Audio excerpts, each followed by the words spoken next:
Samantala, mabibili ang murang bigas sa Niamris Division 2 sa ilalim ng kanilang programang Kadiwa sa darating na June 16, 2025 sa kanilang compound sa San Mateo, Isabela. Tampok sa programa ang pagbebenta ng bigas sa halagang 31 pesos kada kilo na direktang nagmumula sa mga lokal na magsasaka. Layunin nito makatulong sa kabuhayan ng mga magsasaka at makapaghatid ng abot-kayang pagkain sa bawat pamilyang Pilipino. Ayon sa ahensya, first come first serve ang sistema ng pamimili kaya hinihikayat ang mga mamimili na agahan ng pagpunta.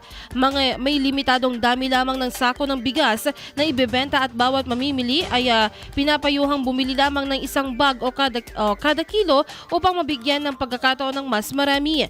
Bukod sa murang bigas, inaasahan din magkakaroon ng bentahan ng iba pang sariwang produkto gaya ng gulay, prutas at iba pang ani mula sa mga local cooperatives and associations.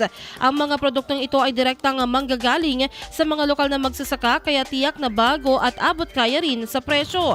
Bukod sa pagtangkilik sa murang bilihin, ito rin ay isang paraan ng pagsuporta sa ating mga magsasaka at sa advokasiyang paunlarin ang agrikultura sa bansa.